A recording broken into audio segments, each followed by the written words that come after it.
मधुपुर के जंगल में एक पेड़ हुआ करता था जो कि दिन ब दिन सूखा पड़ रहा था। कोई भी पक्षी उसे पानी देने को तैयार ना था क्योंकि वो दरख्त नदी से बहुत दूर था। वो दरख्त सबकी मिन्नतें करता है, अरे अरे मुझे पानी ला दो, एक बूंद पानी। अरे अरे, इस उम्र में तो मैं अपने लिए मुश्किल से पानी इकट्ठा करती हूँ, तुम्हारे लिए भला कहाँ से लाऊंगी। यूं ही जंगल में कोई भी पक्षी उसकी मदद ना करता था। उस जंगल में एक नई चिड़िया आई थी जिसका नाम रानो था। रानो ने उस जंगल में रहने के लिए बहुत से काम करने की कोशिश की, लेकिन उस जंगल के पक्षी उसे कोई भी काम ना करने देते। वो चाहते थे कि रानो चिड़िया घबराकर यहाँ से भाग जाए। उसने बहुत मेहनत की, लेकिन हर बार पक्षी उसकी मेहनत पर पानी फेर दिया करते थे। उसकी एक छोटी सी बेटी थी, वो दूर जंगल से अपना सब कुछ बेचकर यहाँ आई थी, मगर कालू गौरी ने उसे बहुत से धोखे दिए, जिसकी वजह से अब रानो के पास एक फूटी कौड़ी भी ना थी। यूं ही वो जंगल में उड़ उड़ कर थोड़ा सा दाना ले आती और अपनी मिट्टी के घर में अपनी बेटी को वो दाना खिला दिया करती। यूं ही एक दिन रानो उस जंगल से गुजर रही थी कि वहाँ पर वो दरख्त लगा हुआ था। पानी ला दो, कोई तो मुझे पानी ला दो, एक बूंद पानी। यूं ही रानो उसके पास रुक जाती है। अरे अरे, आप चिंता मत कीजिए, मैं आपके लिए पानी ले आती हूँ। यूं ही रानो दूर जंगल की ओर उड़ती जाती है और जाकर नदी से उस दरख्त के लिए पानी ले आती है। जैसे ही रानो उसे पानी लगाती है, वो दरख्त बहुत खुश हो जाता है। यूं ही कुछ दिन गुजर चुके थे। रानो की तबीयत खराब थी, जिसकी वजह से वो उस दरख्त की ओर ना आ पाई थी। दरख्त कालू को कहता है, मुझे पानी ला दो, एक बूंद पानी। कालू, मैं कितने दिनों से प्यासा हूँ, मैं एक चमत्कारी पौधा हूँ, तुम लोग मेरी देखभाल करो। मैं जादुई पेड़ हूँ, मैं तुम सबको बहुत फायदा दूंगा। अरे जा रे जा, तुझसे तो अपना आप नहीं संभाला जाता, तू हमारी सहायता क्या करेगा। जा, तेरे अंदर कहीं से कोई जादुई चीज नहीं लगती। अगर तेरा जादू इतना ही चलता तो तू प्यासा ना मर रहा होता। यूं ही सभी उस पेड़ का मजाक बनाया करते। यूं ही रानो वहां पर आ जाती है। अरे अरे पेड़ जी, आपको किसी ने पानी नहीं लगाया। हाँ प्यारी चिड़िया, मैं सबसे मांगता रहा, लेकिन किसी ने मुझे पानी नहीं दिया। अरे, मुझे तो याद ही नहीं रहा, मेरी तबीयत कुछ दिनों से ख़राब थी, लेकिन अब आप चिंता मत कीजिए, मैं रोज़ आपके लिए पानी ले आऊँगी। यूं ही रानो रोज़ उस पेड़ को पानी लगाती। जंगल के पक्षी रानो का मजाक उड़ाया करते थे। अरे अरे, तुमने उस नई चिड़िया को देखा है? वो अब इन दिनों उस पेड़ की सहायता कर रही है, हर वक्त उसे पानी लगाती है और उसके इर्द गिर्द से सारे कीड़े चुनकर उसने फेंक दिए हैं। अरे अरे, वो तो है ही पगली, अगर पगली ना होती तो अपना सब कुछ गवा करना बैठी होती।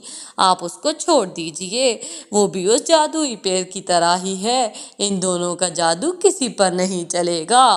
यूं ही समय गुजरता जाता है, लेकिन रानो उसे रोज पानी लगाती बगैर किसी लालच के, और फिर दाना इकट्ठा करके अपनी बेटी के लिए ले जाती और उसे खिलाती थी।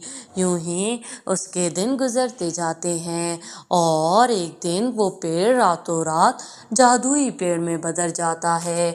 इतना विशाल पेड़ तो पूरे जंगल में नहीं था और उस पेड़ पर रंग बिरंगी नेल पॉलिश लग जाती है। यूं ही रानो वहाँ आती है तो हैरान हो जाती है। अरे अरे, वो पेड़ कहाँ गया? अरे रानो, میں وہی پیڑ ہوں۔ میں سب سے کہتا رہا کہ میں ایک جادوئی پیڑ ہوں، لیکن کسی نے میری کوئی بات نہیں سنی۔ میں واقعی ہی ایک جادوئی پیڑ تھا، بس مجھے کسی نے پانی نہیں دیا اور میں سوکھ گیا تھا، اسی لیے میری ساری شکتیاں بھی ماند پڑ گئی تھیں۔ لیکن اب میں پھر سے ہرا بھرا ہو گیا ہوں۔ اب میں تمہاری سہایتا کروں گا۔ تم میرے اوپر سے نیل پالش اتار لو اور جنگل میں بیچ آؤ۔ تم جتنی نیل پالش اتارو گی اس سے دگنی نیل پالش اس درخت پر لگ جایا کرے گی۔ یوں ہی رانو تو خوش ہو جاتی ہے، جنگل میں نیل پالش بیچ کر آتی ہے۔ اب تو اس کی بہت اچھی کمائی ہونے لگی تھی، جس سے رانو نے جنگل میں کھیت اور بہت بڑا گھر خرید لیا تھا۔ سبھی لوگ اس کی دن دگنی چار چوگنی اس ترقی سے بہت چنتت تھے۔ یوں ہی کالو ایک دن رانو کا پیچھا کرتا ہے اور وہ دیکھتا ہے کہ اس پیڑ کی جگہ تو اب ایک وشال پیڑ ہے جو کہ رانو سے باتیں کرتا ہے، اور رانو چڑیا اس کے اوپر سے نیل پالش اتارنے جاتی ہے۔ یوں ہی کالو کوا منصوبہ بناتا ہے اور گوری کو بتاتا ہے، ہم لوگ راتوں رات جا کر ساری نیل پالش اتار لیں گے، پھر دیکھتے ہیں یہ چڑیا کیا کرتی ہے۔ ہم اس نیل پالش کو دگنے داموں میں بیچیں گے اور ہم بھی اس چڑیا کی طرح امیر ہو جائیں گے۔ یوں ہی گوری اور کالو تو خوش ہو جاتے ہیں۔ یوں ہی وہ راتوں رات اس پیڑ کے پاس جاتے ہیں، لیکن جیسے ہی وہ نیل پالش توڑنے کے لیے آگے جاتے ہیں، وہ جادوئی پیڑ انہیں اپنے جادو سے مارنے لگتا ہے۔